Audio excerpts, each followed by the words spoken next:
আৰু আমাৰ হাতত যদি পৰিবলৈ হয় তেতিয়া কিন্তু অসম পুলিচে আমাক দুখ দি লাভ নাই। এইটো কথা অসম পুলিচক কৈ দিছো। বিশ্বাস কৰাৰ কৰি দিয়া হ'ব। বিশ্বাস কৰাৰ আপোনালোকে গণতন্ত্ৰৰ কথা কয়। যেতিয়া পংকীক হত্যা কৰিছিলে ক'ত আছিলে গণতন্ত্ৰ?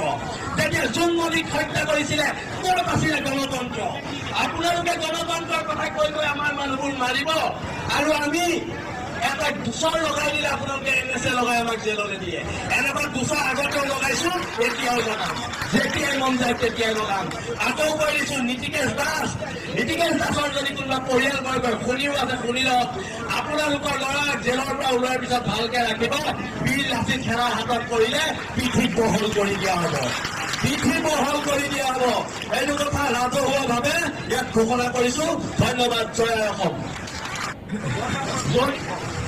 আৰু আমাৰ হাতত যদি পৰিবলৈ হয় তেতিয়া কিন্তু অসম পুলিচে আমাক দুখ দি লাভ নাই। এইটো কথা অসম পুলিচক কৈ দিছো। বিশ্বাস কৰাৰ কৰিছো।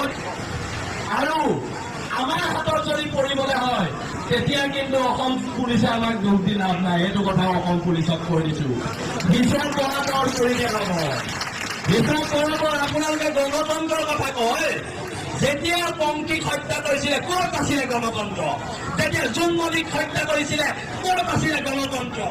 আপোনালোকে গণতন্ত্ৰৰ কথা কৈ কৈ আমাৰ মানুহবোৰ মাৰিব আৰু আমি এটা গোচৰ লগাই দিলে আপোনালোকে NSA লগাই আমাক জেললৈ দিয়ে।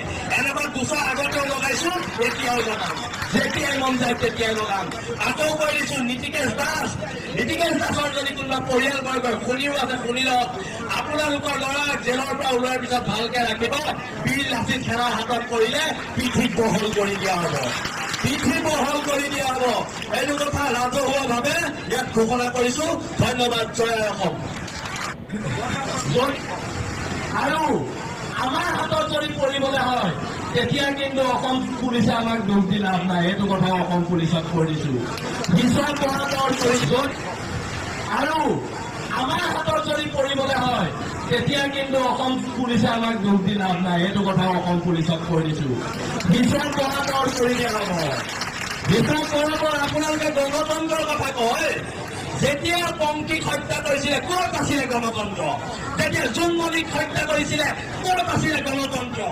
আপোনালোকে গণতন্ত্ৰৰ কথা কৈ কৈ আমাৰ মানুহবোৰ মাৰিব আৰু আমি এটা গোচৰ লগাই দিলে আপোনালোকে NSA লগাই আমাক জেললৈ দিয়ে। এনেকুৱা গোচৰ আগতেও লগাইছো, এতিয়াও লগাম। যেতিয়াই মন যায় তেতিয়াই লগাম। আকৌ কৈ দিছো নীতিকেশ দাসৰ যদি কোনোবা পৰিয়ালবৰ্গই শুনিও আছে শুনি লওক। আপোনালোকৰ ল'ৰাক জেলৰ পৰা ওলোৱাৰ পিছত ভালকে ৰাখিব। বীৰ লাচিত সেনা হাতত কৰিলে পিঠি বহল কৰি দিয়া হ'ব।